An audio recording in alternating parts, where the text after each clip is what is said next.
जय श्री कृष्ण दोस्तों, स्वागत है आपका अपने YouTube चैनल संस्कृत धारा में और मैं हूं एमडी शास्त्री। 2-3 दिनों से मैं वीडियो नहीं डाल पाया, उसके लिए क्षमा चाहता हूं क्योंकि मैं थोड़ा सा व्यस्त था।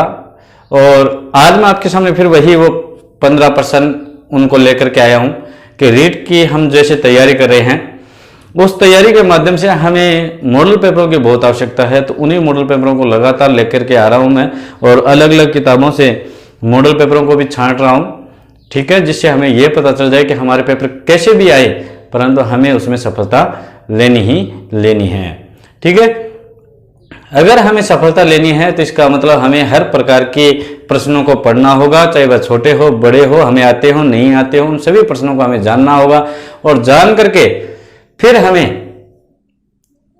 अपनी सफलता को प्राप्त करना है। ठीक है, तो वीडियो को शुरू से लेकर के अंत तक जरूर देखें और लाइक शेयर कमेंट जरूर करें। अगर आप इस चैनल पर नए हैं तो सब्सक्राइब कर लें, पास में जो बेल आइकन है उसे दबा दीजिए, जिससे मेरे द्वारा डाले गए नए नए जो वीडियो हैं वो आपको प्राप्त होते रहेंगे। चलिए फिर देख लेते हैं आज की जो अपने 15 प्रश्न हैं वो क्या कहते हैं। हमारा जो पहला प्रश्न है वो क्या कहता है, संस्कृत भाषा में व्यंजनों की संख्या है। इनमें भी प्रश्न दे रखे हैं हिंदी में और उत्तर इनके संस्कृत में। ठीक है, यानी ऑप्शन संस्कृत में दे रखे हैं और केवल जो प्रश्न है वो समझने के लिए हमें हिंदी में दे रखे हैं। संस्कृत भाषा में व्यंजनों की संख्या है, ऑप्शन में दे रखा 33, 26, 30, 36। तो हमें पता है संस्कृत भाषा के अंदर व्यंजन होते हैं वो 33 होते हैं। ठीक है, हमारा ऑप्शन नंबर 1 सही हो जाएगा। दूसरा, ऊष्म वर्ण है। ऊष्म वर्ण है, ऑप्शन में दे देते हैं य, श, ख, व। तो हमारा ऊष्म वर्ण कौन सा है, तो हमें पता है कि ऊष्म वर्ण हमेशा श है। तो हमारा ऑप्शन नंबर 2 सही हो जाएगा। संहिता संज्ञा किस सूत्र से होती है? संहिता संज्ञा किस सूत्र से होती है? तो इसने दे रखे ऑप्शन में समाहाराश्वरित, निचेरनुदात, आदिरंतेन संहिता, परासनिकर्ष संहिता। तो हमें पता है इस बात का कि संहिता जिसके साथ नाम आएगा उसी के माध्यम से उसकी संज्ञा होगी। तो आदिरंतेन संहिता, ऑप्शन नंबर हमारा 3 सही हो जाएगा। फिर है, इनमें से कौन दो परस्पर सवर्ण नहीं है? इनमें से कौन दो परस्पर सवर्ण वर्ण नहीं है? ऑप्शन में प, ब, द, न, ई, क, च। तो हमें पता है कि उसने पूछा है परस्पर सवर्ण, ठीक है, स्पर्श व्यंजन। बाकी 3 है, ऑप्शन नंबर 3 हमारा जो है वो सही हो जाएगा। ई जो है वो स्वर है, ठीक है, और वो स्पर्श व्यंजन नहीं है। नासिका से उत्पन्न वर्णों की संख्या।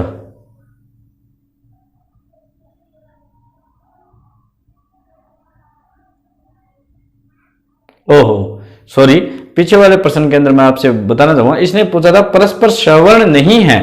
ठीक है, तो परस्पर जो सवर्ण नहीं है वो एक ही लाइन के दोनों अक्षर होने चाहिए या फिर एक जैसे ही 2 होने चाहिए। तो यहां पर ऑप्शन नंबर 4 जो है ना वो सही होगा हमारा, क और च। ठीक है, क्योंकि क और च दोनों अलग अलग स्थान से उच्चारित किए जाते हैं। ठीक है, आगे वाला प्रश्न नंबर हमारा, नासिका से उत्पन्न वर्णों की संख्या। नासिका से उत्पन्न होने वाले जितने वर्ण हैं उनकी संख्या कितनी है? ऑप्शन में दे रखा 6, 5, 4, 9। तो नासिका से उत्पन्न होने वाले वर्ण कितने हैं? तो याद रख लेना, 5 तो हम जानते ही हैं, एक छठा और होता है ग। ठीक है, तो 6 हो गए। रामे राम शब्द का रूप है। रामे राम शब्द का रूप है। तो ऑप्शन में तृतीया एक वचन, षष्ठी एक वचन, सप्तमी एक वचन, पंचमी एक वचन। तो रामे कौन सी विभक्ति का कौन सा वचन है? तो इसमें रामे दे दिया तो इसका मतलब है सप्तमी एक वचन। नदी शब्द का तृतीय एक वचन में रूप है। नदी शब्द का तृतीय एक वचन में रूप है। नद्यै, नद्यो, नद्या, नद्याः। तो नदी शब्द की तृतीय विभक्ति का एक वचन हमेशा होता है नद्या। ऑप्शन नंबर 3 हमारा सही हो जाएगा। फिर है, सर्वेषाम रूप है। सर्वेषाम रूप है, ऑप्शन षष्ठी बहुवचन, षष्ठी एक वचन, षष्ठी द्विवचन, सप्तमी बहुवचन। तो हमें पता सर्वेषाम, रामानाम, ये सब जहां पर युष्माकम, अश्माकम, ये सब ऑप्शन कहाँ आते हैं? षष्ठी बहुवचन में आते हैं। तो हमारा ऑप्शन नंबर 1 सही हो जाएगा। यस्मिन शब्द का संबंध है, यस्मिन शब्द का संबंध है, ऑप्शन में दे देते हैं तत् शब्दों से, अस्मद शब्दों से, यत शब्दों से या युष्मद शब्दों से। तो यस्मिन शब्द का हमेशा संबंध होता है यत से, ठीक है। तो हमारा ऑप्शन नंबर 3 सही हो जाएगा। किम शब्द स्त्रीलिंग सप्तमी बहुवचन का रूप है? किम शब्द स्त्रीलिंग सप्तमी बहुवचन का रूप है। ऑप्शन में देखा है कासु, केसु, कासु, केशाम। तो हमेशा याद रखना स्त्रीलिंग में हमेशा स कौन सा आता है? जिसमें संदीप वाला जो स होता है उसी स का प्रयोग होता है। तो इसलिए आ जाएगा ऑप्शन नंबर 3 कासु, ठीक है। फिर है भवता शब्द का संबंध है, भवता शब्द का संबंध है। भवत शब्द स्त्रीलिंग, भवत शब्द पुल्लिंग, भवगत शब्द या भगवान शब्द। हमें यह बताना है कि भवता शब्द का संबंध किससे है। तो हमें पता है भवता हमेशा भवत शब्द से है क्योंकि भू धातु है, ठीक है। तो भवत शब्द पुल्लिंग से है, ठीक है ना। तो इसलिए हमारा ऑप्शन नंबर 2 सही हो जाएगा। फिर मुनि शब्द पुल्लिंग द्वितीय बहुवचन का रूप है। मुनि शब्द पुल्लिंग द्वितीय बहुवचन का रूप है। ऑप्शन में मुनिम, मुनया, मुनीन, मुने। तो हमेशा याद रख लेना, हमें इसलिए क्या पूछा है? मुनि शब्द है मुनि, पुल्लिंग का मुनि है, यानी हमें पता है मुनि का पुल्लिंग में चलेगा।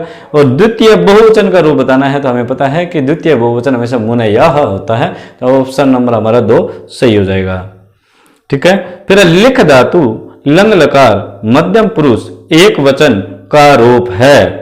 दोबारा सुन लेना, लिख धातु है, लंग लकार मध्यम पुरुष एक वचन का रूप है। ऑप्शन में अलिखत, अलिखा, अलिखितम, अलिखन।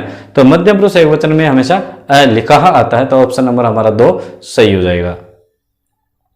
प्रच्छ धातु लंग लकार मध्यम पुरुष एक वचन का रूप है। दोबारा सुन लेना, प्रच्छ धातु लंग लकार मध्यम पुरुष एक वचन का रूप है। अपृच्छम, अपृच्छाव, अपृच्छत, अपृच्छत। तो यहां पर याद रहना लंग धातु दिया है, पृच्छ धातु दी है। पृच्छ धातु लंग लकार है, मध्यम पुरुष एक वचन दे रखा है। तो यहाँ पर ये ऑप्शन जो है चारों ही ऑप्शन इसने गलत दे रखा है, इसीलिए हम यहाँ पर इनमें से कोई भी नहीं करेंगे, क्रॉस का निशान लगा देंगे। ऐसे भी ऑप्शन आ जाते हैं कई बार, याद रख लेना, ठीक है। इनके हमें बोनस मिलते हैं। फिर है चिंतिष्यन्ति में धातु एवं लकार है। चिंतिष्यन्ति जो शब्द है इसके अंदर धातु और लकार के बारे में बताना है। तो चिंत प्लस में लट, चिंत प्लस में लिट, चिंत प्लस में लोट, चिंत प्लस में लंग। तो हमें पता है चिंतिष्यति, इस क्षति का प्रयोग हमेशा लिट लकार में होता है। तो हमारा ऑप्शन नंबर 2 सही हो जाएगा, चिंत प्लस में लिट। ये हो गए हमारे 15 प्रश्न। तो आपको ये 15 प्रश्न कैसे लगे हैं वो मेरे को आप जरूर बताना। और ये छोटे छोटे जो प्रश्न हैं वो आप ये मत सोचना कि ये बहुत छोटे प्रश्न, इनको हम क्या करेंगे पढ़ करके। आपको पढ़ना है, आपको सीखना है, समझना है, और आपको सफलता अगर प्राप्त करनी है तो आपको छोटी सी छोटी चीज की ओर भी ध्यान देना है। क्योंकि हमें पता है कि लक्ष्य, मूल्यांकन का मतलब क्या होता है? लक्ष्य, जो लक्ष्य सिद्धि की जो मापिका होती है उसे कहते हैं मूल्यांकन, ठीक है। तो हमें हमारे लक्ष्य सिद्धि को प्राप्त करना है, तो इसीलिए हमें छोटी से छोटी और बड़ी से बड़ी चीज को ध्यान में रखना है और आपको भी रखना है, ठीक है। तो इसी प्रकार आप हमारे साथ में बने रहिए, मैं आपके साथ में बना रहूंगा, ठीक है। तो आप वीडियो को लाइक, शेयर और कमेंट जरूर कीजिए। अगर आप नए हैं तो बेल आइकन को दबा दीजिए और सब्सक्राइब कर लीजिए, जिससे मेरे द्वारा डाले गए नए नए जो वीडियो हैं वो आप तक प्राप्त होते रहेंगे। फिर मिलेंगे आगे वाले वीडियो में, तब तक के लिए जय श्री गणेश, राधे राधे।